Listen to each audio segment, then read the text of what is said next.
We're gonna go into the best side hustles that you can use to save $10,000 here in 2025. Now, the biggest factor here, I think that everybody's gotta think through is the whole purpose, if we're trying to work towards that $10,000 benchmark, is that we need to figure out how can we get an extra 500 bucks a month? Okay, so that's the first step. We've got to think about the utility of what the side hustle is accomplishing. If we're thinking through that lens of we need an extra 500 bucks a month, okay, and then we know exactly where that money is going, that's going to help us think as far as what we want to do with that side hustle. The next big factor that I want everybody to frame here is that if you haven't saved that $10,000, okay, it's likely that you are in a position where you can't do skilled work yet. You're just, you're just starting off, or you've been in a rut for quite a while and you just need to grind, right? You need to figure out what type of job is simple, it has a low barrier to entry, you can do for people that might need that extra help, that they can use money to buy back their time, okay? So that's the next big factor here, is that I really like to think about the side hustle as this is a stepping stone. Okay, it's short-term work that you're gonna figure out, like, this is getting my foot in the door. And one of the big factors that I think everybody neglects to discuss is that the side hustle that you're doing right now to get to $10,000 and likely to get to $100,000 could catapult you later on to get to $500,000 or more.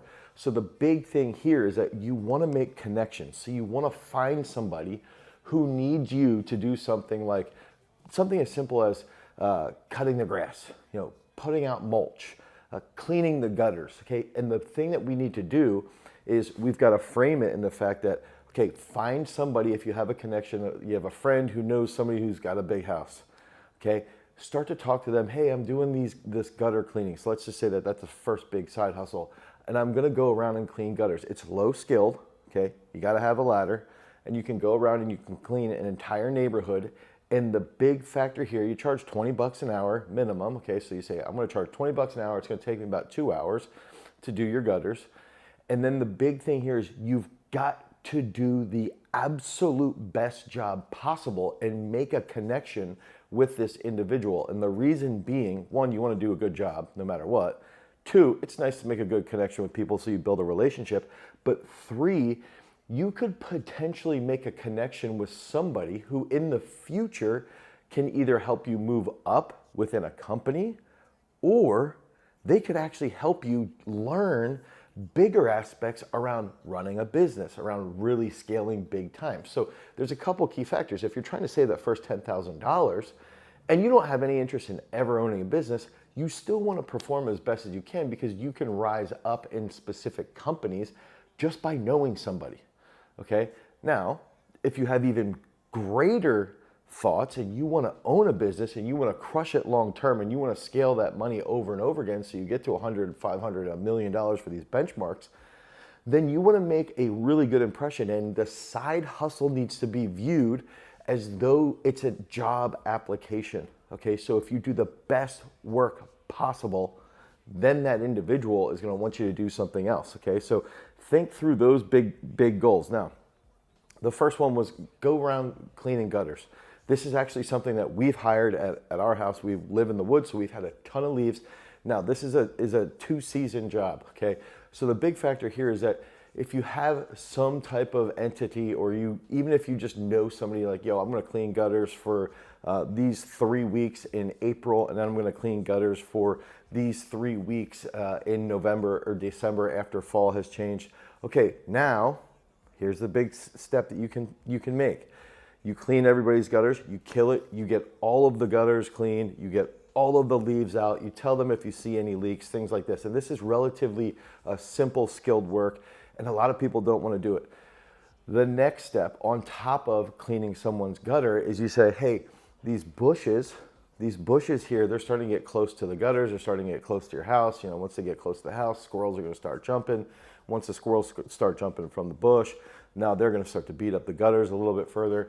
So why don't I, if you need help, I'll trim the bushes back. That's going to take another 2 to 4 hours. And then you go the next level. Okay, so you trim the bushes, you make sure all of the debris gets cleared out, you take care of all the debris. And this is a job that, in cases that I've done actually doing this, I've actually used other people's equipment. Okay, or one thing that you can do is you can just charge the person. You say, I'm going to use a rental company that's going to actually provide the specific trimmers. I'm going to charge you the exact same fee. I'm not going to upcharge you at all, but I'm going to try and get that work done. So now you go from cleaning the gutters for 4 weeks out of the year, okay, to now you have another 2 weeks out of the year that you've just added extra side hustle work on. Okay, so now you're going and you're looking at this and you're saying, okay, well now I can trim bushes during these 2 times out of the year because we want to keep that stuff away from their house. And then that leads to the next thing. Okay, hey, I can lay mulch for you in the spring. I'll put down mulch, and if you have any annuals that you want me to plant, I can do that. Give me 2 days and I'll be able to get that done for you. So now that's 8 to 10 hours right there. So you go from having gutter cleaning to trimming bushes to mulching, okay?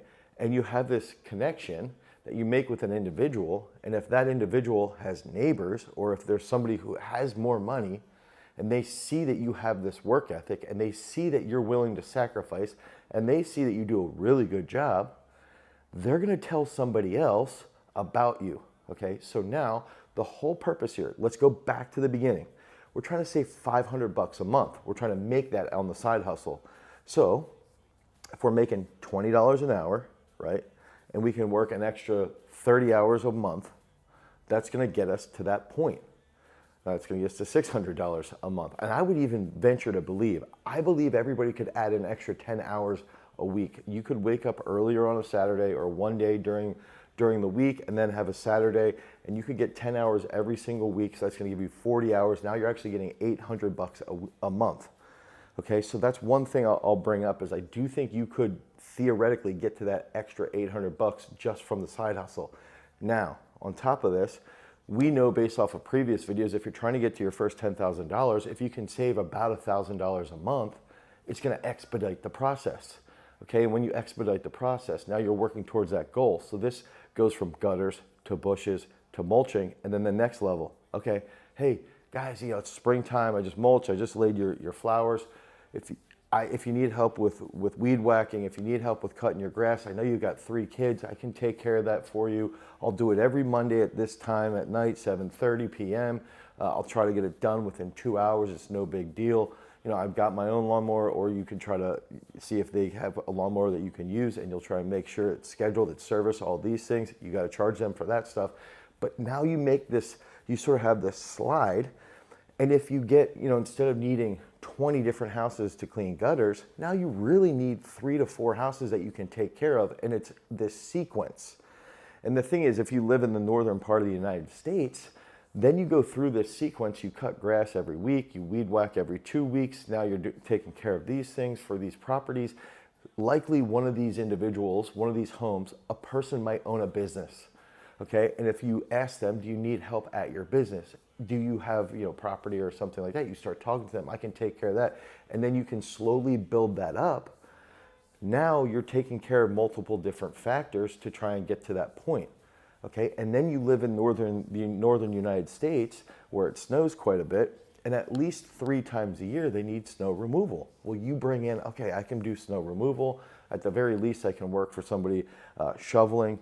And if you have access, if you're more privileged, you have access to a blower or some type of plow, now you can build off of that, okay? So we're taking this and we're looking at how can we establish connections, how can we put forth that big effort, and then how can we make this last longer by being creative, and it's all with a relatively low skilled capacity. You don't need a ton of skill to do these things. Okay, now the next thing that I wanted to talk about is warehouses. Okay, so there's a lot of warehouses, and I'll use this example. One thing that I did growing up is there was a place called Overhead Door. Okay, Overhead Door did garage doors. So what I ended up doing is I told them I could work once a week for 10 hours a day. Okay, so every Thursday I would go and I would unload from 6 in the morning. I'd show up really early, and we'd get there until like 4:30. We'd leave. Okay, now the big factor here, the person who ran the Overhead Door location, he owned multiple Overhead Door locations. So after a while, he started to let me run deliveries between the different locations. And then I started to make a little bit more money. and I had a little bit less taxing of a job. So if you can find a situation like that, a company that is a lower, not as big as Amazon, but somebody who's a little bit lower, that you can work unloading trucks on a regular basis, okay, and it's a part-time gig. Now you can do that, and then while you're doing it, you start talking to people, you start to meet these people, and you start to see how they're operating things and if you can work up the ladder. Okay, and then over time, you get to the point where now you went from $10,000 to $100,000. It takes time. But if you're committing an extra 40 hours a month and you're trying to save that $10,000, that's gonna happen way faster, and you're gonna see what that work ethic can do for you long term. So I actually think that that's a pretty big factor there. Now, here's one that I wanted to bring up as well. This is something that we own a business where we actually have a company, and it's the guy's side hustle. And what does he do? He comes in and he has 10 contracts. So he cycles through 3 weeks, okay? He cycles through all of his 10 contracts. So it's every other week for us. And he comes in and he cleans our gym, okay? He cleans our location. So he physically is coming through and he's mopping, he's vacuuming, he's sweeping, he's getting it done in 2 to 3 hours. He charges us a decent rate, like the dude's making pretty good money as a side hustle, but he has another job that he does on the side. I was talking to him about this and he was like, well, yeah, the big thing for me is that I want to retire by the time I'm 54. I don't have a lot of skills, but I do work quite a bit. The other side hustle that he does is he actually coaches. Okay, so he coaches for like a special basketball league. And this is one thing that started to get me to think is that there's a couple of things that my children do. They swim, right? And there's swim coaches that also are teachers. So what do? They actually coach on the side hustle. And the one individual coaches, and where he coaches in the summertime, he's also the groundskeeper. So there's some real interesting ways that you can sort of pick off extra money with your side hustle. You don't have to go too far out of the way of being uncomfortable, and you can really start to chip away at that. And now the big factor here is that this guy, who's 27, he's a much younger individual. I'm talking to him and I'm thinking, I wonder if this dude could take care of our trash problem. I wonder if this dude could take care of other things around. I wonder if he can do any maintenance. And you start to think through how you can actually help somebody who's committing to improvement, right? Now, some of the other things that I'm gonna bring up here is that something easy like Uber Eats, okay, DoorDash. These are really simple methods that you can get into like almost immediately. The only issue here is that when you're getting into something like DoorDash or Uber Eats is that you have a vehicle. Now, one of the worst things that you can do when you have under $10,000 is have debt related to your vehicle. But I will say this, if you have a debt-based vehicle, so you're paying back on this, one way to actually diminish how annoying that payment is to use the vehicle because it's reliable, it's a newer car, to actually do DoorDash or Uber Eats, okay? And this is something, I actually ended up doing this in college where I worked at Papa John's. I was a delivery driver for Papa John's for 2 years. I made really solid money. I had a relatively, like a 10-year-old Hyundai, but it was reliable. And that was one big factor, is that when you have a vehicle that ends up being more reliable, okay, and if you have that debt related to the vehicle, you can now use that and you don't have as much angst around the payments because you know it's making you money. Okay, so then that gets you a quicker point. Now, I would recommend in that case, if you are doing Uber Eats or DoorDash, you try to figure out how much time it takes to earn back the payment for the car and then save on top of that.